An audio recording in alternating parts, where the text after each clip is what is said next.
Okay. Okay. We're recording, so hi and welcome to this session, which is AAC Abandonment, a panel discussion of factors that contribute to AAC abandonment and ideas for addressing them.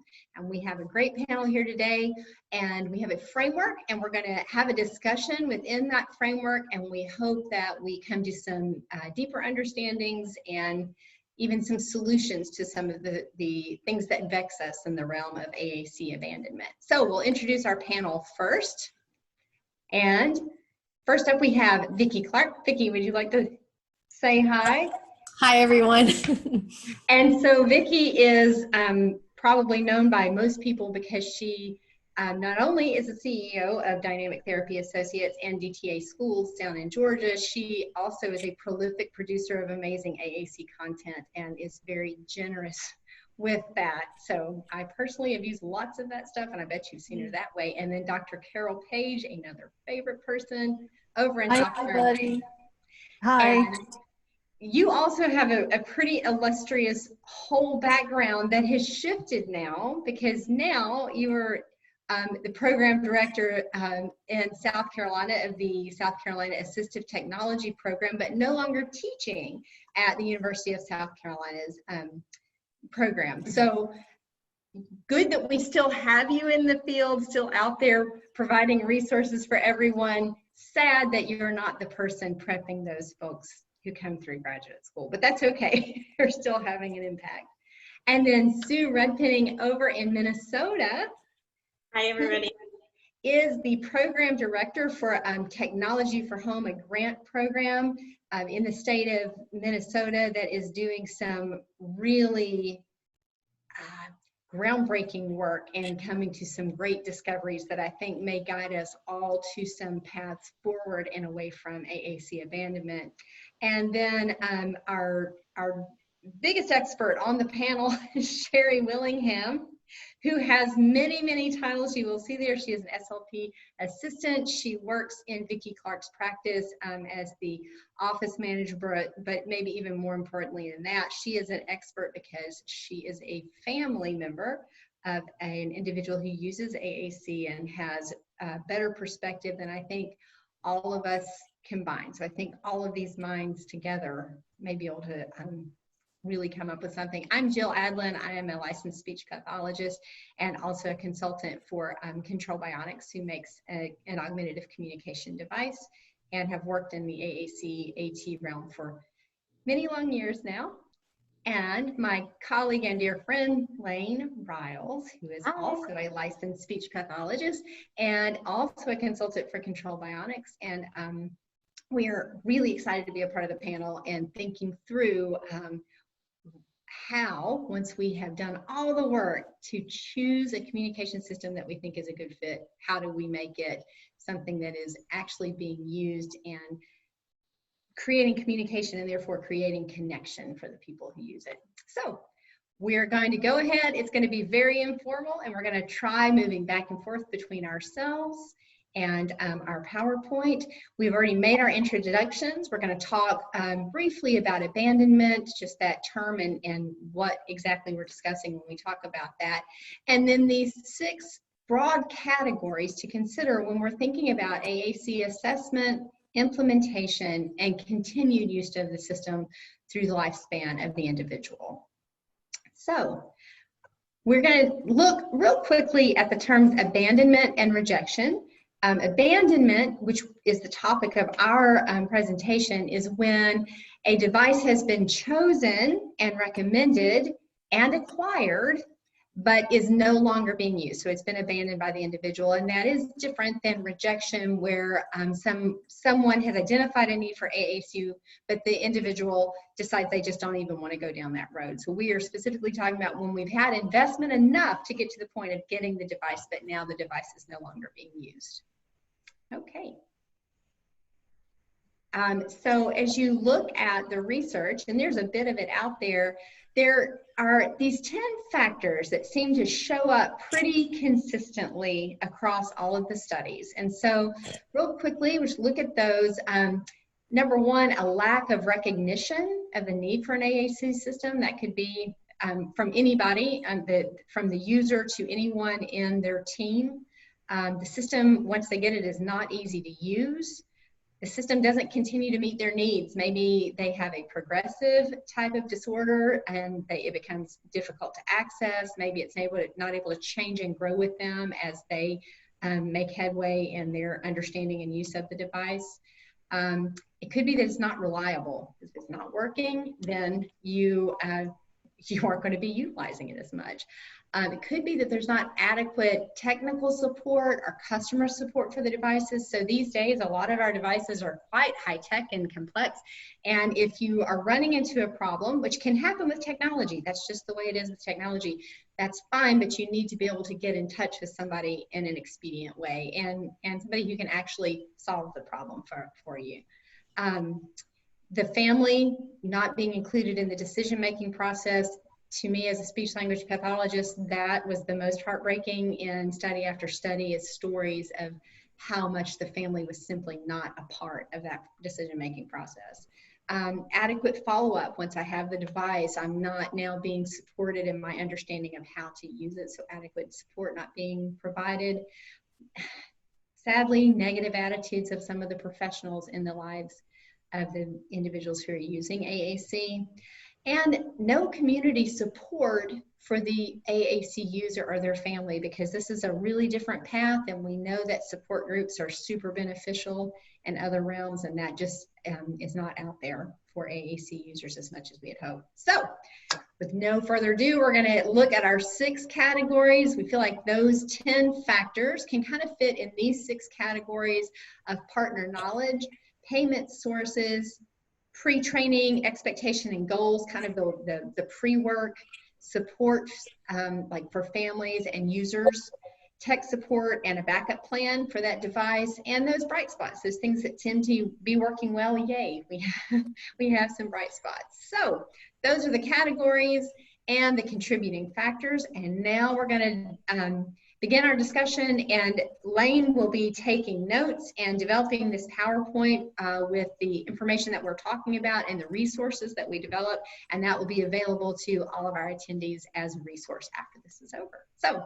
all right, so category number 1, we have got, I've forgotten, Lane, you're gonna have to pop me back over. The partners. The partner knowledge, okay.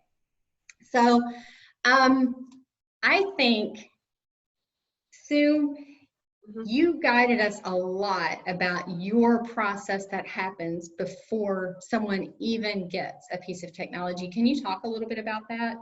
Yeah, so our grant has been around for 7 years in Minnesota, and what we noticed the first couple years that we're doing this for AAC is that a lot of our families and adults we were seeing that we thought we were providing great services for really either didn't end up getting an AAC device, or once we went through the whole process, the same thing you were saying that we were showing why abandonment occurs was still occurring for us, even though they did have us coming into their home.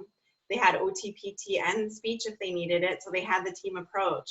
But what we were really missing is we didn't tell families or the person, if it's an adult, what AAC really is. And there's a time commitment, and there's a knowledge commitment, and a learning commitment. And so what we've really worked on the last 2 years of our program is to really have those introductions done in the very beginning. So we created a video that we can send, and we always do, to families and to the person that really goes through, what is AAC from low tech to high tech? How is it taught? How is it evaluated? And what will we be asking of them? And then we do a screen so that we go through exactly what they've tried before, what they can or can't communicate, what's important to them, and get all of that information gathering done so we pick the right team to help the person to evaluate that. And I would say those things we've been doing now for this last year are really critical and are helping, and we're still going to be adding to it because it's just so important to get that information out up front, because otherwise parents, the person, they don't know what they're being asked to buy into. And this way they can say if they have time for it now, if they'll have time for it later, or what they need adjusted as we're doing it. And then we also see families and people of all different cultures and all different languages. So we also have that in our considerations too. So we plan for that also. So that has been super important, way more important than we ever thought 7 years ago when we first started.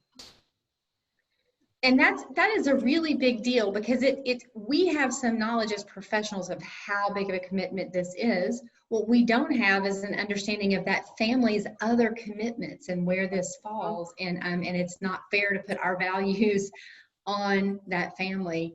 Sherry, do you want to talk about that at all? Well, my son Zachary, he's actually 25 today. It's his birthday. And I probably started seeing Vicki, what was he, maybe 4 or 5, 3? Yeah, it was a long time ago. And I remember one of the times I was talking to Vicki quite early on, because I was the parent who stayed in the waiting room because I wanted an hour to myself. Yeah. And her do her thing. She'd come tell me what Zachary did. I laughed at her and I was like, sure he did. And I'd go home. I remember when Vicki talking to me exactly what you're talking about, the importance of this caregiver at home, me being involved, not just, I think families sometimes just think you can put this magic piece of equipment down and boom, everything is fine. And I remember Vicki was like, well, we're going to start simple, and I'm going to give you homework. And I remember she sat down with me and said, what is one thing at home that you think you with Zachary and device at the same time? And I think we started out with like bedtime, reading a book or something. And Vicki's like, that's all you got to do. You got to, we're going to turn the page, whatever. And she gave me very, very small little of work to do with him. And it started to get that buy-in from me, because I think a lot of families that we see come in the clinic speak their own child's language. And I think that's a big factor when parents don't necessarily see the need, because they're like, and Vicki will tell you, up until recently, I still would be like, well, I know what he wants. No, I don't. I have no idea. I mean, he has started telling me things and asking for things with his device and now with his words that I would have never guessed he wanted. And so it was a eye-opener for me to realize, okay, I can't actually speak his language. I don't actually decipher autism very well. And, learning how I could help and understanding that I was going to be a big part of him being successful in my family and my kids. I really like how you took that, Sherry, because Sue's talking about, hey, we really need to share that information up front so everybody's on the same page about what we're talking about before we make this commitment, and then Sherry, like, okay, once I've accepted that commitment, that's not the end of the support. I now need to be really guided, because I think it's really interesting that you said, I knew that I knew what he was saying. And probably if Vicki just tried to tell you that, no, you probably don't, but instead walked you through those doable, reasonable steps, and that was revealed to you. That's right. I think the thing that was something that I heard Temple Grandin speak a very long time ago. Wow. And she had one of her families with her. She had that she had helped out in the past, and that family, I actually got to talk to the mom afterwards, and she told me that the mother, the daughter was like 26, 27 years old, and what she told me was, she said up until the point where the young lady was 22, she always took her to, this is such a simple story, but she always took her to McDonald's, and she would order her chicken nuggets.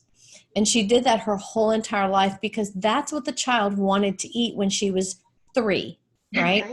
And it never occurred to mom that her taste may have changed. Once she started using communication, was able to interact, she told her mom, it was like at 22 years old, cheeseburger. Actually, wanted cheeseburger. Actually, I have something else. Yeah. And I thought, oh my gosh, like it's such a, I think as parents, we have these little kids, and we think of them as little kids, and they grow and change and develop, and they're still our little kids. Like this morning, I'm boo-hooing because my 23-year-old is moving out of the house, and I'm like, how is she going to survive? She doesn't even know how to cook, you know?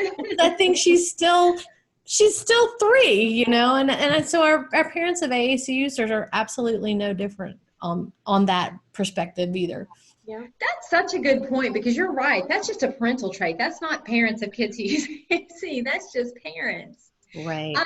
The other partners that these folks have are in schools and other people in the community. Does anybody want to talk about that part of things? Because that's a big piece for sure. Our kids aren't with us. Well, now they're with us all the time, but when it's not a global crisis, they do go away from us during the day and they're not with us. So does anybody want to talk about that piece of communication partner knowledge? And other therapists too. I used to always be so good at making sure the speech language pathologist was there and inviting the OT and the PT. But now I'm also really being firm about we need to get the BAs in there and talk about implementation. They kind of come at implementation language devices, communication devices from a whole different angle, and not that it's good or bad, it's just a different angle. And to get everybody on the same page is so crucial. That's a big deal, Carol. I'm so glad you brought that up. Because we definitely do that. We're going to work these kids through school and then boom, they're just off a cliff. And you are so right. If we're working with VA from the outset, I mean, then we do have this longer term goal, and we can make those today goals based on a tomorrow goal that is different than what we would come up with. I love that. We'll definitely make sure we add that in. Yeah, I think the other aspect that I would think about is that there's communication partner knowledge in so many realms about why AAC is needed, really what all it is and what it means, and how to support that. So that piece can be pretty monumental. And I think both Vicki and Sue are that being able to follow through with all those other people kind of on an ongoing basis. Can you talk for a minute about that? Because it's not a one and done developing that partner knowledge. I think the thing we've noticed, because with our grant, we're billing the state of Minnesota, so we can go in even if another therapist is seeing the child or the person and they're billing medical assistance or Medicare, because we're not billing those resources. So we can be there at the same time. We can be there as a team, and we can go to the school. So a lot of, especially children, they'll have OT and speech at school.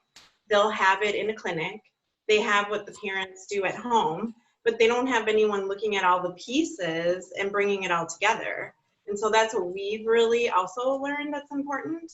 So we go to the school, we go sometimes to the clinic, and we go to the home for sure. And then we're the ones that are like, okay, across the board, there's certain things we need to be doing together so that the child or the person is learning this language, learning this new device. And then there will be things that are different, and that's okay. And we'll have different pages programmed in for school, for home, but that bringing that whole piece together and communicating with all the partners is rarely ever done. And we have the luxury, we can do it in our program. And even with that, it's still hard to make it all happen. So I just think we don't realize how important that is. And in our current billing structure, it's not allowed. And so we're lucky because we have this grant. But what we're also seeing, because we do surveys of the people that are using AAC devices that we see, and 96% of the people we see are still using their technology. Or they tell Phenomenal. us get in there. But I do think that is so much more critical than we think, is taking the time up front, bringing all the pieces together, doing a great trial, really listening and learning what's needed and bring it across the platform. And I agree, like all the specialties, we work with VAs, we work with teaching assistants, we work with the teacher, we work with the therapist, we work with the parents in their home. We work with the adult in their home. So, and then we can go to the clinic too. So, yeah, I mean, That's a more of that would be good. I think that, I was going to say, I have really appreciated having some time to listen to you, Sue, about the program that you're running, because that's been very enlightening for me. I think, I like to say, we don't do one and done AAC evaluations here at Dynamic Therapy. I have a real attitude about that, right?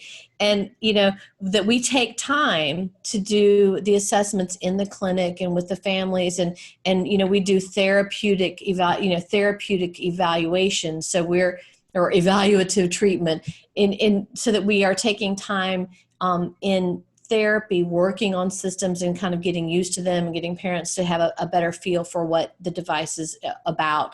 But I think that even being proud of the fact that we slow down a little bit, I look at what you're doing, Sue, and I'm like, oh my gosh, we're actually not even slowing down enough. There's more prep stuff that needs to be done. And, I had a circumstance actually today that I had a parent who has a new device, and we did not do enough education with the parent on what to expect when that device showed up. Like, not that it's not a Band-Aid and it's not going to immediately work. We almost did not prep her for the challenges. Like, we didn't say to her, this will not work at first, and you're going to be frustrated, and you're going to hate us, and you're going to want to return the device. That's going to happen. We didn't do that with her. So when she got the device, she was like, well, this isn't working very well at all. This is the wrong device, right? Then she went to her school speech therapist, who also has quite a bit of experience with AAC, but maybe a different perspective than we do. Yeah. And her school speech therapist confirmed that, well, actually the device she thought would be better would be this particular one, not the one that she has, the brand new one that she had. So now mom is confirmed, the problem is the piece of equipment. So now we have to go back and fix this problem that if we had, one, talked to the school in the first place more, and two, set appropriate expectations for the family, we wouldn't be doing this right now. So slowing down actually would have helped a little bit, but I do think bringing all those people together is huge. And I think I worked in the clinic forever before I started doing this. And I think we just don't know what we don't know. And now that I've seen it, I totally underestimated it for that very reason, because like you said, we all come at it with our own perspective. But if you start with the whole team together, then you can learn from each other's perspectives, and you don't have that playing against each other, even if it's by accident type of thing. Right. Now we had one success I think that we've started doing over the past couple of years is doing surveys with all of the stakeholders during the evaluation process. And it's a real simple survey. It's just a Google form that asks, what's not working in your home or in your site? What is it that you think, that you want to happen as a result of this? What would this look like for you? And that's been really helpful because we do have that same struggle like Sue was talking about. We are funded through Georgia Medicaid, and we are not allowed to do the same service at the same time as the school-based clinicians are. So if we meet together, one of us has to not be paid. And I mean, we all have to make a salary. We all have to earn a living, so that's not really an option. We have to be able to be paid for our work. And so trying to figure out how to do that. But the survey's been kind of nice, a really quick Google form that doesn't take anybody a lot of time. And then we can pull it all together and consider where everyone's coming from, and we can recognize those expectations. I think I need to tweak it. It needs to be better than it is, and we need to have more people involved in it. I really so we kind of have a today goal and a tomorrow goal just from our discussion, right? This whole really heavy duty pre-discussion. So we're all sure about this commitment before we start it, number one. In a way, Sue is bringing to us potentially, hopefully, this data that is going to show how that typically would not be paid for, wouldn't be feasible, actually is making a huge difference.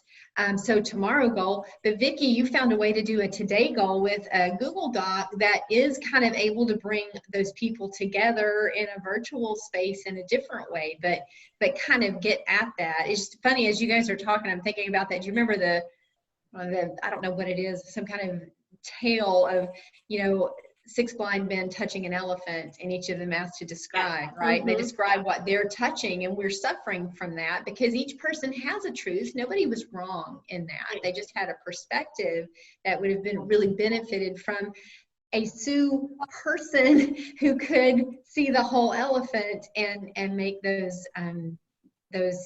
kinds of point those out. And I do just want to say that, and I think probably anybody who's watching this would agree, the device is the least. That's the end. That is the least important probably of everything we're going to talk about. That's the very, very end. So all of this is way more important because no device is going to do well if none of this has been taken care of. And you are now finding out how these 10 contributing factors and 6 categories became what they were because they're quite circular. This is not a linear path. So in fact, we've already talked about partner knowledge and then veered right on over into funding and reimbursement, which is an issue. So, so we covered those 2 topics. Gabe, is there anything, given that we all agree that we could probably talk an hour on each subject. We have not covered it adequately. We've brought up some new and different points. We're going to put those in there. We're going to provide resources to regarding those 2 points. Before we move on from partner knowledge and reimbursement, is there anything anyone else would like to say? I think the only other thing on reimbursement is for the device part of it. We have a lot of families that will come to us and say, I want an iPad. I just want your speech therapist to order me an iPad. And in Minnesota, we can bill the device to Medicaid and medical assistance or Medicare. And so we're going to do the full assessment and we're going to choose the device after we've done that assessment. So really knowing that the funding for that device, if the person's not paying for it themselves, it's going to drive that. It can't just be I'm going to pick this and let's go with it. And it shouldn't be, just because you've heard of one thing doesn't mean it's the best thing for each individual.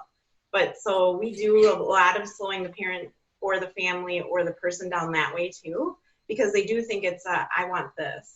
And they don't really understand the speech therapist and the OT, their license is on this and we're signing off on it. And we're going to do an assessment. Yeah. Right. Yeah.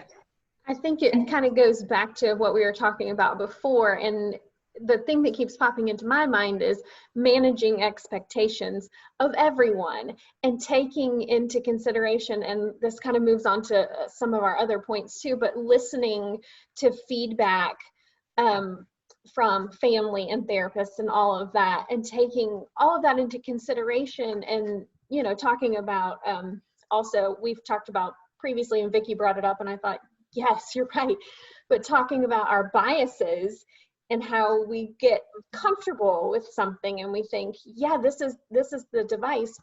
I think one of my things of late has been to say, what is it that you would like to be able to do?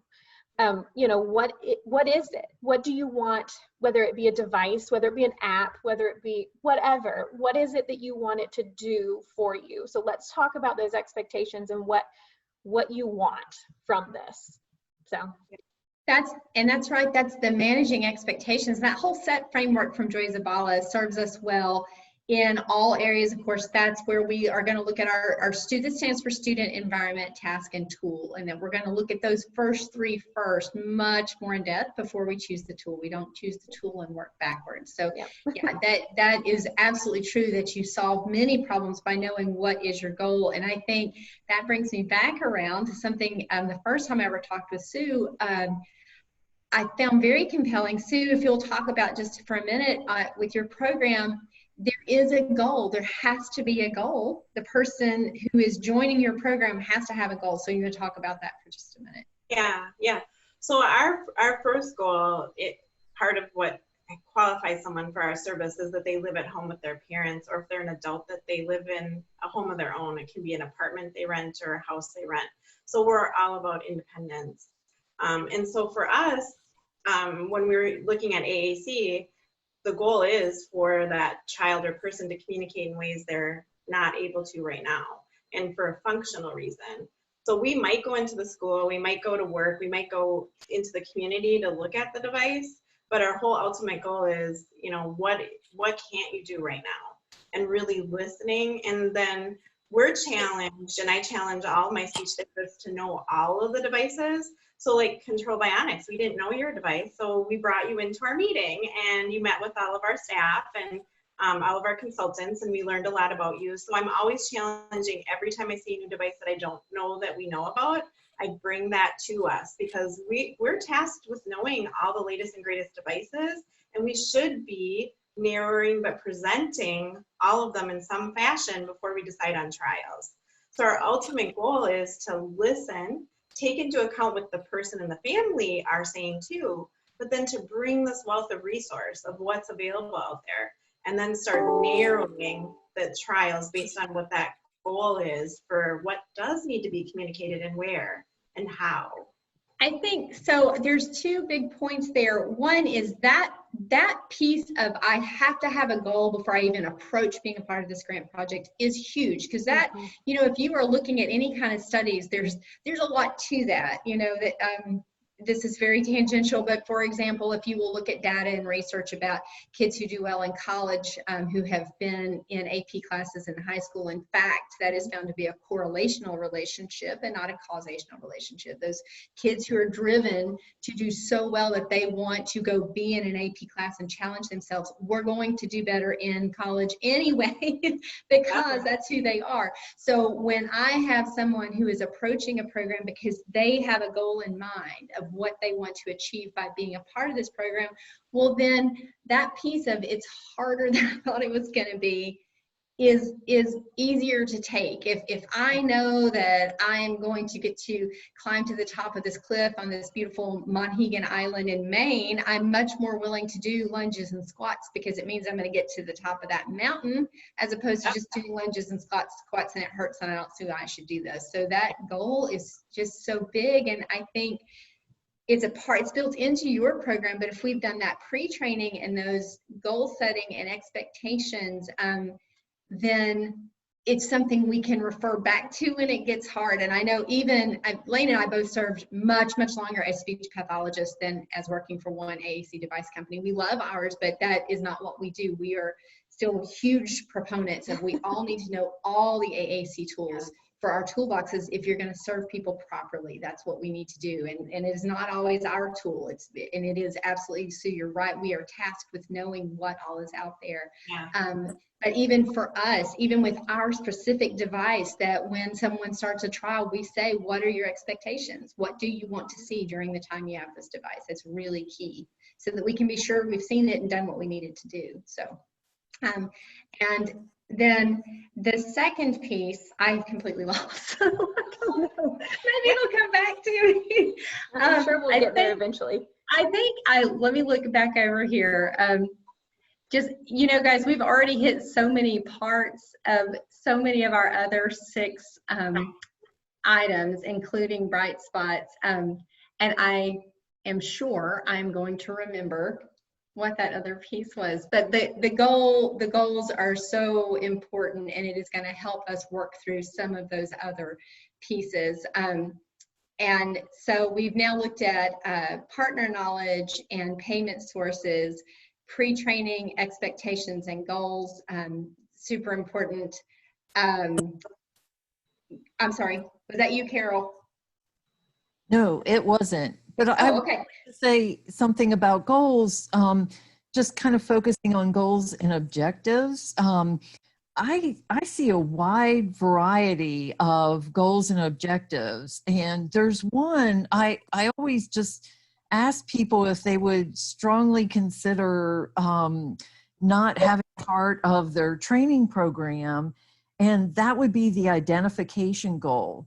Identification is great for like that 6-month checkup or 3-month, status report or whatever else you're writing. But to have as a steady goal, I think it confuses kids and adults a lot. Like, what am I supposed to do with this device? So a lot of my training is teaching people how to make it a conversation with the communication device. Yeah, I think, when we're talking to families, this goal setting, I think, one of the things that we have to always think about is watching our jargon, when we're talking to them, when we talk about the set framework. I think the set framework is something, that idea of looking at the student first and their environment first, and then the tasks that they need to accomplish. I think if we can phrase that in ways that make sense to all of the stakeholders that we're talking to, I think that going back to that over and over again, I think is extremely helpful for figuring out what kind of a system is going to work, what we need to do to modify the system. How Joy Zavala talks about setting and then resetting when it's not working, because that always happens. But going back to that, like, what are you trying to accomplish here? What is it that you want to see happen in your life, right? I mean, and Sherry, that may be something, for you to speak to. I think when as a speech pathologist, I came in and said, okay, now Zachary can do his plurals and he's identifying pronouns he and she. I mean, I think that probably I would have gotten a lot further with you in those conversations by saying, he will tell you when he needs to poop. I mean, like, what, No, that's exactly the truth. I don't know if you saw my deep eye roll as you were saying. And to her face, behind her face, I did it everywhere, because she was like, that's awesome. I need to know when he needs to go to the bathroom. We're at this point that I just need to not be physically pulled somewhere. And a lot of our families come in, and that's kind of where they're at right now, is I need something to replace a behavior. I need them to be able to communicate it other than with a behavior. And I was kind of like, as long as we can do this, that's all I need. And as a parent, I shortchanged my child immensely. And it was funny. A week or two ago, I was helping one of our speech therapists. We had a patient in the office that was trialing a different size device. And I was kind of being her hands as she was doing therapy. And mom and the child were in there. After we finished, the therapist and I were talking, and she said, what do you think? And I actually stopped, and I thought, Vicki will be so proud of this. I was like, he needs more words. I was like, why are we've been doing this for years? And I was like, we're limiting him to this, whatever he was on, 12 location, whatever. And I was like, no, he's like a middle schooler. He's got to be able to say, this sucks. And I don't, he still had yes and no, and, just some very basic things that he came to us with. And I was like, no, he needs more. And I was like, oh, Vicki's gonna be like, yay. I think what's interesting about what Sherry is saying is that I hope you heard the progression, right? So when we started it was, I need to know what he physically needs. And that's the important piece of it. And it's good that you're doing all this other stuff, maybe, I don't know. But, I think over time, so this is a long progression. This is a 22-year process that Sherry's been through. And she's been immersed in an environment that speaks and talks AAC over the past 8 years or something like that, a while. And that's impacted it. But I do think that, we as clinicians, I think we look at goals and objectives, and we're like, well, we have to get past wants and needs. It's, and I'm the queen of it. I'm like beyond eat, drink, and potty. I've been saying, Holly Schneider and I've been, yelling about that for 15 years, But at the same time, I think that when we have to listen to parents, and if parents are saying to us, I need to know eat, drink, and potty, we almost have to go there and then educate and expand as we go along. But we have to start with what they're telling us they need. We have to go there. We can't just go, that's nice, but we're going to be beyond that. We're going to do something else. Because I think saying that to Sherry, she would have been like, whatever, lady, If you don't start with what the family needs at home, what that child, what they really need, you're not going to get the parent support. You're not going to get the parent buy-in. You know, you're whatever. Yes, I was not really concerned about Zachary using verbs correctly or pronouns and whatever. However, he is pretty good at it now, which is shocking. But, you know, and he now he uses his device very little when he's maybe with a partner who doesn't know him quite well, because he will spell, he will speak verbally. But yeah, it started with a listen, lady, I'm exhausted. This raising this guy and other kids is just too much. This is what I need to know. I need to not be drugged to the refrigerator. I need him not to have a tantrum. I need him to be able to tell me something hurts or, you know, whatever. And it's been an eye opener. That's for sure. I love that because it's not mutually exclusive. No. I mean, what you want and then goals that we are thinking in terms of growing language can all play nicely together.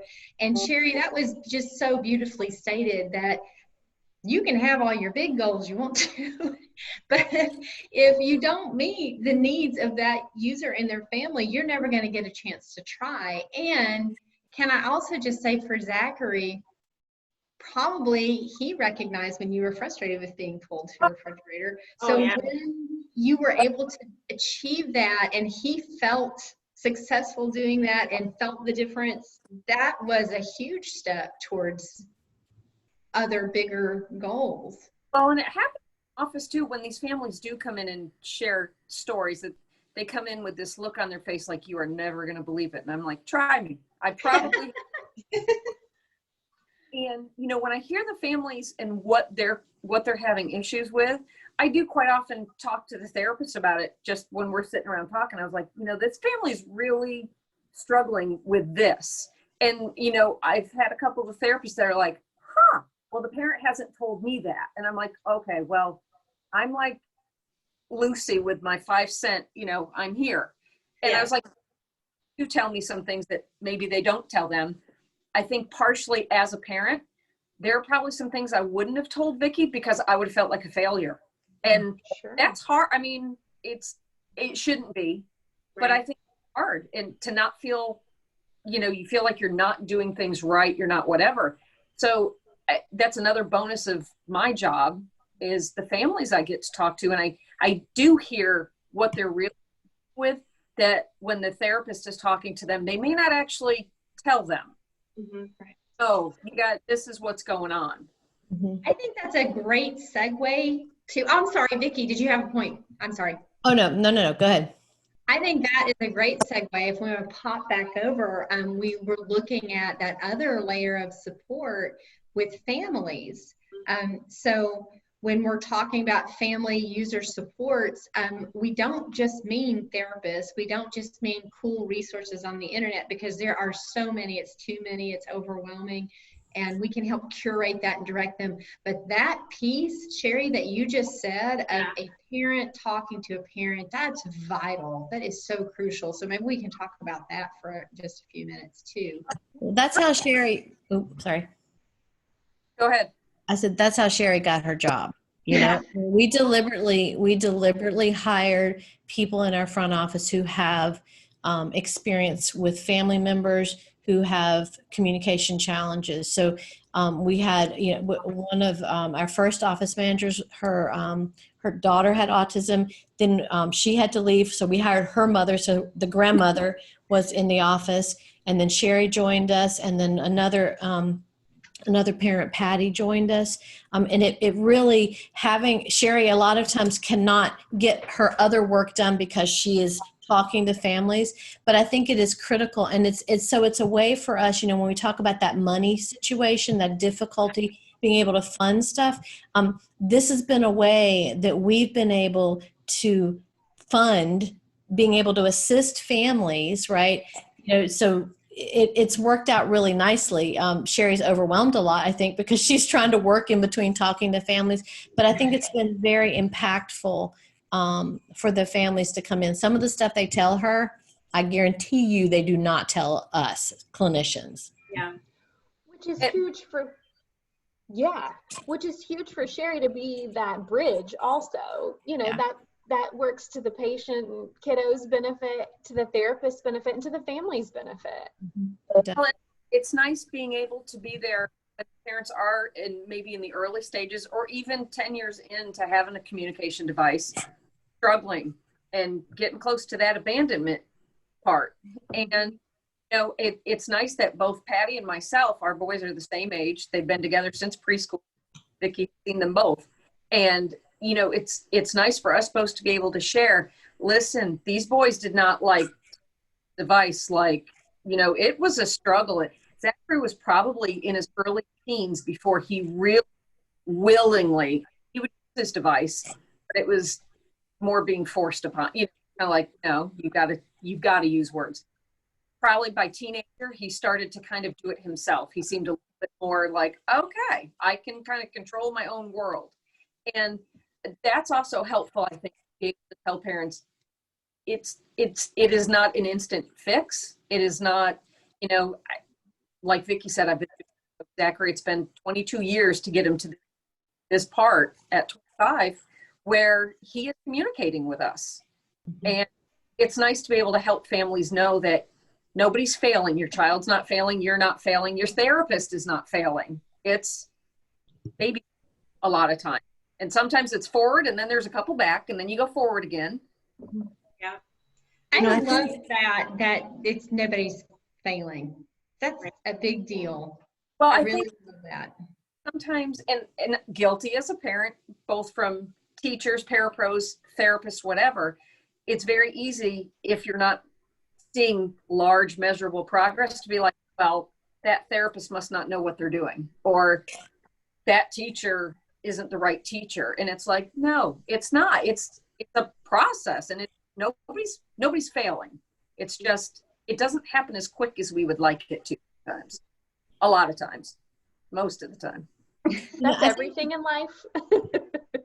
I think there's one thing I think that we may find some feedback in this discussion that we're having is I think, like I talked about, I really think that there's some value in slowing down a bit in that beginning stages of the assessment. And I think about the time that it's like to say to somebody, okay, in 22 years, you're going to be good. You'll have it. That's really, really hard to hear. I mean, I remember having an infant that wouldn't quit crying and the doctor saying to me, don't worry, give us about 10 months. It'll all work out. And I was like, have you lost your mind? I'm like, I'm not sleeping here. I need to know, I need a solution right now. So that time is a really hard thing. And I think time is something that overwhelms really everything that we're talking about today. We talk about the time for the evaluation, the time to get the device, the time for me to have a parent mentor available, or to go to a parent to parent meeting, having time to do that, time for our therapist to learn all the different systems that are available, right? So I think that, we have to look at ways of consolidating those activities so that we can do it faster. I think that, like, I was thinking as I was listening to Sherry, I'm thinking, in this world of telepractice, I didn't realize how much our families are being impacted by not being able to talk to Patty and Sherry when they come in the door. Like, I'm kind of thinking maybe we should have them check. I know Sherry's going to love this. Maybe we should have them check in with them before their therapy session, because what we did before is we consolidated that time. They didn't have to allow extra time. They were right there. They could talk to them, I think about when as far as like getting our therapist to know all of the equipment, there has to be a time saver there. Like, you shouldn't be learning one piece of equipment and another piece of equipment in silos. Like, we need to be looking at this equipment and figuring out how they're the same and how they're different, looking at features and figuring things out. And at some level, I think we also have to think about when we're choosing devices for kids, or not kids, but a person who needs an AAC system, because that could be an adult as well. When we're making those decisions, it is on us to do that in a timely fashion. So we have to figure out how we're going to do that, And so, we do have people, in our schools, we're using universal design principles. And so people are handing out communication systems and devices and iPads without the evaluation at the beginning. And I think all of us as professionals are like, oh my God, don't do that. But, I think we have to be thinking about, maybe we do need to do some of that and looking at it as trials first. We're just learning and kind of, not saying this is the end all device for somebody, but something that we're going to test out a little bit as we're kind of moving through this process. And maybe we can be asking questions while we're trying some things out. Back to that, in our world, evaluative treatment that we do in our clinic, we use that term frankly so we can get paid for therapy while we're assessing a little bit, but I think that there's maybe some value in that. So there's my piece on time, right? No, I like that, because teaching that critical thinking, I mean, that's going to help across the board. If we are coming at this from, like Sherry, you said, no, nobody's failing. What is happening in this moment? What were you trying to achieve? What did happen? And what factors played a role in that? And teaching that way of thinking and approaching the situation is more bang for your buck. The whole quiet, right? Quality indicators of AT. What's the one thing we can do? What one area can we do something that is going to have the biggest cascading effect? I mean, I think teaching that way of thinking about communication and my method of communication and what all is influencing it in any given moment would be really powerful for people. And you're right. I mean, UDL has some phenomenal aspects, universal design for learning or living, depending on which phase we're in. But and it's happening. And then there's the dangerous bit of maybe getting devices that don't fit. And then what I'm always afraid of is from my time working, not with control bionics, but just if it is a device that was not the right fit, and now it becomes the reason that team feels like AAC is just not something we should even try to pursue. That's what we would want to avoid at all costs. So, but given that, you're right, people are getting things put in their hands. So how do we deal with that reality? I was thinking about, part of what Sue was talking about, that initial getting people to understand, with appropriate expectations, maybe simply just helping people understand that problem solving and dealing with the challenges are a piece of this puzzle, and it is something that you should expect. It's going to happen. So when someone comes to you and says it's not working, you say, well, of course, remember we talked about that. And then the next time somebody else comes and says this is not the right device, we go, you're having a challenge. Of course, remember we talked about that. Like setting that expectation. There's a really good book called Switch that talks about I can't remember the name of the brothers that wrote it. Oh, I can't remember. We'll put that in the resources, though. Yes. But it talks about how you get people to change and to establish new behaviors. And one of them is knowing that, understanding that every time you try to make a change in your life, whether for anything, including this learning to use a communication system, there's going to be challenges, and expecting those challenges. And then baby stepping towards successes. I think that, so I think that would help a lot. So people come at it knowing what's going to happen, what's coming next, knowing there's going to be a trick to it, Right. Something that is tell you either, because I think that's the other thing I forgot about too in our pre-work. We try to really build rapport with the family and the person, so that they aren't afraid to tell us when things aren't going okay. And then we've been talking as our group, OT and speech and PT in our program, about how we can't be afraid to, when we notice something, say something too. Because, for a while, we wouldn't say anything because we didn't want to project that there might be something wrong. And we're like, no, we just need to say it. We need to get that out and be okay to talk about it too, just like we want them to talk about it. And that's helping a lot too. And to not be afraid to say, do you need a break right now? Is this not the right time? You don't have to feel bad about that. Feel good about that break. So that we think sometimes we as therapists, they don't want to let us down. And so we want to take that out of the equation. So we've been experimenting with how do we do that in a therapeutic, respectful way. Because that's part of the thing that I totally see what you guys are saying. And it's great to have a parent that has gone through it. We don't have a parent in our program, but it's still really nice to give people permission to say, okay, I started this, I get what it's about. Can we take a break right now? I'm not quite ready for it. And we want people to say that.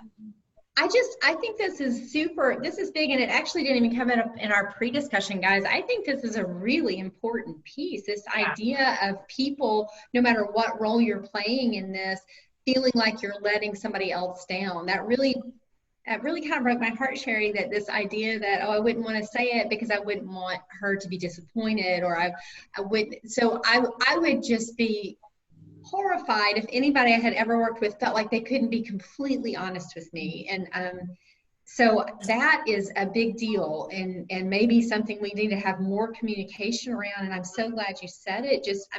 Sue, you guys had already been thinking through that, but it's like that needs to be a part of the discussion. I think you're right. I think, maybe sometimes even people get pushed into AAC device acquisition when they are not quite ready for it, because they feel like they would be a horrible parent to say no to that, or I didn't do what I was supposed to have done last week. So now the therapist can't really evaluate, well, is it that we aren't choosing the right targets, or is it, that we can't be honest with each other? That's a big deal. I'm so glad you brought that up. Yeah, me too. There's a lot of times I end up, because these families and I, the parents, the caregivers, we spend a lot of time together. Our kids are, long-termers. They've been around a long time, or they're going to stick around a long time. The therapists are all phenomenal, but sometimes I'm the one going in with them to therapy to kind of bridge that gap. Like, I know so-and-so parent doesn't really want to say this. Yeah. So bring it up, kind of, because I remember what it's like being the parent looking at Vicki like she think I'm worthless because I'm ready to give up. I don't care. It doesn't matter to me. And I wish I would have been more comfortable early on. Now I'll tell her anything. But I was going to say, I am not that judgy. So let's just make sure that is not the impression we're getting. But it's preconceived notions on our own parts. We just think, It's true. These we mostly work with children. We have some adults, but the parents or the families that are coming in a lot of times are just have so much negative tossed on them all the time. What your child's not going to be able to do, their illnesses, they're this, they're that. And it's like one more thing that makes you feel like you failed as a parent, if not seeing these big successes and learning that, these little teeny baby steps are huge. I tell the parents in the clinic, is I encourage them all. I'm like, you should start a journal. And I said, even if you only write in it every now and then, to remember to look back when you look at where you're at today and you're frustrated, or you think this is going wrong, this is whatever. And you flip out that journal and you look and you go, oh, well, but 3 months ago, we couldn't do this. And I was like, not just their communication, but in general, everything that they're doing socially. And I was like, it is so easy. Parents will come in and they'll ask me certain questions, Zachary, and I'm like, yeah, it happened, but I don't know where. Somewhere. I didn't do that, and I wish I would have, because there's a lot. Vicki will remind me, or every now and then I'll just pull up Zachary's notes from 12 years ago, and I'm like, he can do that now, and he was struggling doing, So I think it's hard to not always feel super positive when you're walking in as a parent. It's no wonder that we have device abandonment when we're adding one more failure on. Yeah. And I think, we're going to have failure. That's just the way it is. I mean, I've been doing this for a ridiculous amount of time, and I have never had a device that I've handed to somebody and then they've miraculously been able to communicate with no problems. There's always failure, always. I think that's why it's almost like we need a big glowing neon sign that says this, you will fall down. I mean, I've gotten to the point now when I'm talking to professionals, I tell them this is messy. It's going to be messy. You're going to feel foolish. You're going to feel like you're not doing it right. You're going to feel like a fraud. That's just the way it is. And then you're going to figure it out and you're going to be successful. And that's probably what we need to be saying to families as well. It's okay. It's okay to fall down as long as you get back up again. And it's not, and it's really truly no wonder that we have people turning away from devices. Absolutely. It's just one more place to feel pressure and a failure. And I think I used to say when I was serving on AT teams, I would always tell them there's not a correct answer that we're getting wrong.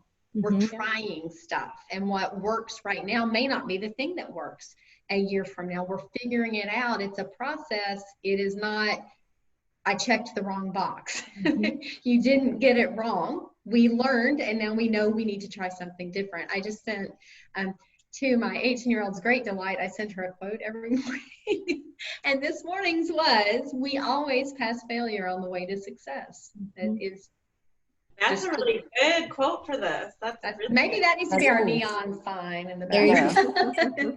That's just, I mean, it's just it is a positive, because how else are we going to get there? But that's big. I think I feel like that's a revelation that I don't feel like I saw so much in the literature, and I think it may be playing a pretty big role. So being able to have those very open, honest discussions about that ahead of time. And I also feel like, Vicki, you guys having a parent incorporated into your practice, that should be maybe a today or tomorrow goal for as many places as possible. In the meantime, I wonder, I'd like to provide some resources. I'm aware of some, but I would love it if we could all add to it just places where parents can go and talk to each other about this stuff, because that's huge, being able to make that parent-to-parent connection. And even if not even goal-oriented discussion, just, oh my gosh, this was the most frustrating day. Because I have very different things that are leading to my frustration. Yeah, just so I know there are some kind of Facebook groups. I think we're all a little more comfortable with the digital gatherings these days than we used to be, a COVID silver lining. So maybe that will help with some of those time constraints and childcare constraints that are a part of why parents sometimes can't get together. Because I know for me personally, 30 minutes letting things out with people who experience things the way I do radically alters my mood, disposition, and motivation to kind of keep pushing forward. So if we can, Sherry, if you've run across parent groups, if you would like to start a parent group that we can refer everyone to. He has been on me for years. Oh. To start a blog, to start who knows what. I feel very blessed that I'm in the position, and I feel like in some ways we've kind of come through autism and we're kind of on the other side. I tell you all the time, I really enjoy my kid now. He's like a lot of fun. He's a funny guy. I didn't really have a great time up until probably 16 or 17. I mean, I loved him, but man, it was a lot of work. Yeah. And I think circling back to when you were talking about like the whole team approach, is I think another thing as a parent that I've come across, if you're unfortunately in a situation where maybe you don't have great support on the school side or on one side or another, it oddly puts even more pressure on the parent, because you feel like it's you and the speech therapist and you're trying the right thing and you want to please them and they want to help, and it makes it very hard. I think the whole team being able to get together, to share their ideas, to come up with that plan ahead of time of here's some of our goals. We all need to be reaching them the same way. We need to be using consistency when we're doing, and it's huge to have that kind of, I had it with Vicki obviously, but Zachary's teachers were never terribly interested. And I'll be honest, I didn't rock the boat too much, because at the time they liked my child, and if I work, good kid anymore. And it was kind of this tricky balance that you're parent the whole time. And we made a lot of parents come out acting very tough and strong, but we're all just a mess. I mean, is the reality. It's humanity. You're so tugged. I mean, that is so the truth. And somewhat that goal setting expectations, just in terms of this is the process we're getting into. And then everyone kind of feeling heard and recognized that their hand on the elephant is one of the places on the elephant is important.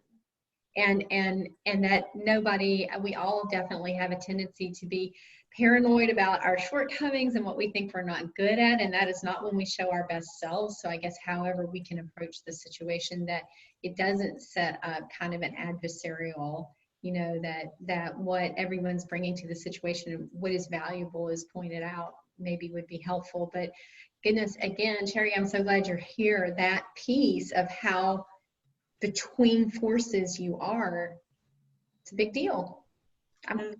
Yeah.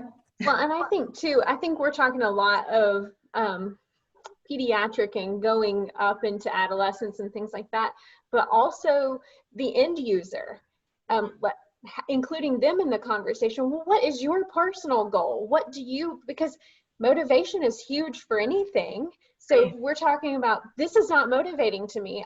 It's not something I'm going to use. It's not something I'm really interested in, but I feel like it's something I should be interested in. But let's talk about, they should be involved in this process too, you know, and that's a huge part of it. Yeah, and they also, the end user also needs some type of group, like a support group or a practice. Right. Yeah, I just sat in on, in Minnesota, they have an AAC group that gets together like once a month, I think.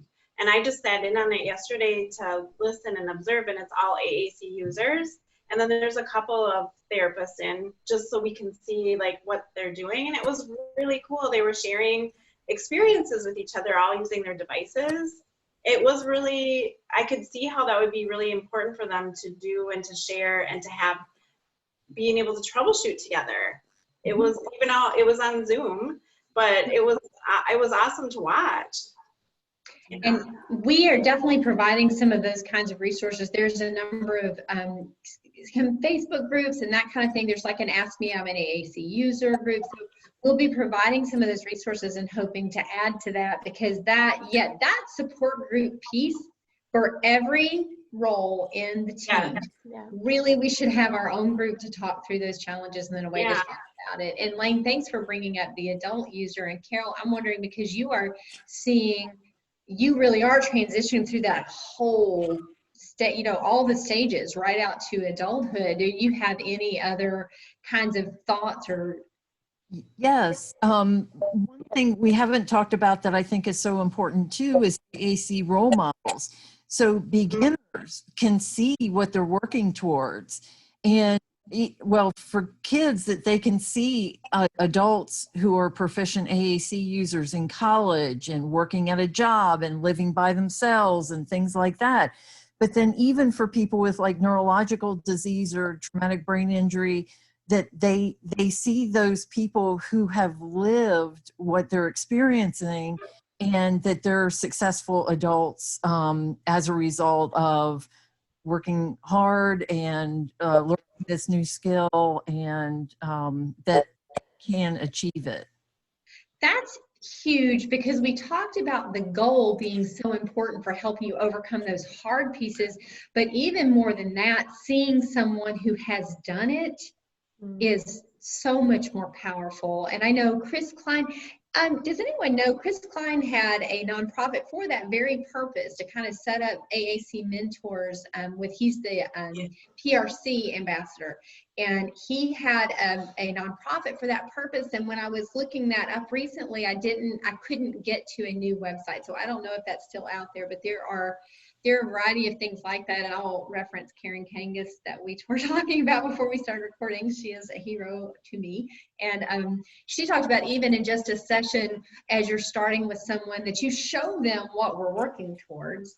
Well, how much more important as your whole life goal to say, yeah, there's some really good stuff awaiting you. It is worth this work that you're putting in. I think that's a great point.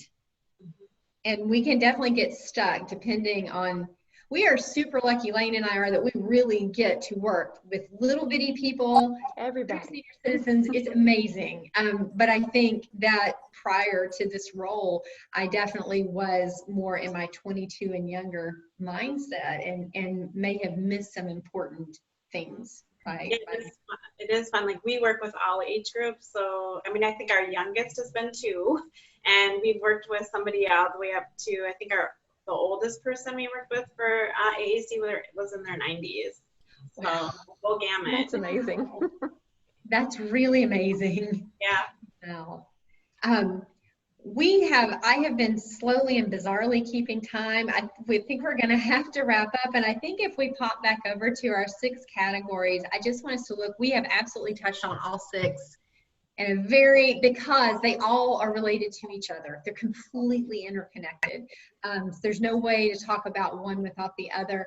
I would like to just touch on that tech support and backup plan, because I don't think we talked specifically about that. And that is critical. That can shut us down. Sue, you talked about how you guys have kind of a regular check-in survey. Will you talk about that for just a minute? Yeah, so as part of our grant, we check in with people every 6 months, and our survey's on SurveyMonkey.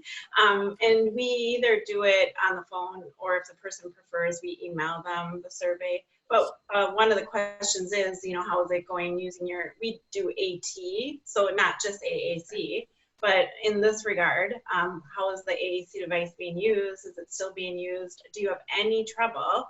Do you need us again? So basically every 6 months we do that until we've been done for a year, and we get everything's good. And then they get a magnet with our contact on it so that they still can get a hold of us when they need us.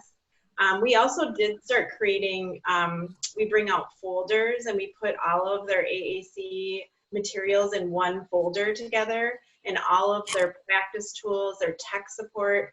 We don't want to be their tech support. We want to teach the person and the family how to go to the right resources when they need them.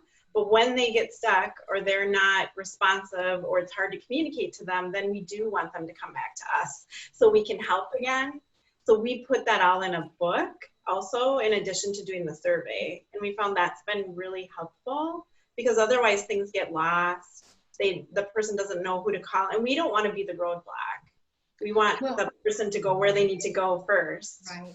Yeah. You know what struck me kind of in our first conversation, Sue, I think you said she said, you would be amazed how often it's that a battery isn't working. And so if we were looking at all these other factors that are huge and big that we've already talked about, we're already fighting those, and then the stinking thing's voice is not working. That may be enough to just shelf it, for a while. So those pieces are huge, and knowing where to go, like talking about that ahead of time, where to go, and being sure that that's reliable. I mean, that's important, because these are, if they're a high-tech device, they're pretty high-tech these days. There's a lot to them, and you need to know that there's somebody who's going to be able to walk you through that, because if you're learning, it's important that you have it to keep learning. If you've already learned and it's your voice, you got to have it. So having, number one, in one place where I know I can find it, what are my steps to troubleshoot? Number one. Number two is having a backup. There's got to be something that's not high tech, always. Yes, always. we always try to do that too, because we also have noticed, like all of us, we have smartphones, we have computers. There's days that it's not working. And so I always talk to my therapist about having a backup plan for everybody we see. So a low tech tool, medium tool, and then their high tech tool, so that you have alternate options when you need to use them. You know what's kind of fun about this, to me, this conversation, is that we have circled right back around to pre-planning for challenges, right? So true. Yes. Like Sue's, your team's already said, we know you're going to have a problem one day, and you need your book to find the problem. And we know you're going to have a problem one day, and you're not going to reach out to us, so we're going to send you a survey. I love that. I wrote it down in my book. Make a survey. Yeah, and it doesn't take that long. I do all of our surveys, and it's data we give to the state, but it's more helpful to us as a program than I ever thought, because it's what we do. What I hear from parents and families and the people in those surveys changes my program for the better every time. It's real, and we use it every day. And so I'm hoping we can include, Vicki, you've got kind of a survey that you do that's a simple check-in. Sue, you guys have one. If we can share those, as I used to call them, as a for instance, it's really good for people to be able to have a framework from which they're working that's specific to their setting and who they're seeing. I think that's key. And I love that we brought it back to the beginning. And I don't mean to undercut tech support. It's crucial. I guess it just falls into that pre-planning piece of knowing it's going to happen, talking about the fact that it's going to happen, and then what is our plan for when it does happen is super important. So I think we did it, guys. I think we're at 1 minute from what I think is an hour. And so thank you so much for participating in the discussion and just having, I think all of these perspectives, all of our hands on our different parts of elephants were super helpful. And we're going to provide all of this, the thoughts and the ideas and the resources, and they'll be available to anyone who registered for this session. And just, I'm sure you can reach out to any of us. Our contact information will be there if you want to have, if you have ideas you want to share. That is the piece we were missing, is we were hoping for a back and forth. So if you have a great idea, we would love to hear that. So let's kind of keep the collaboration going. So thanks so much, guys. Bye. Bye.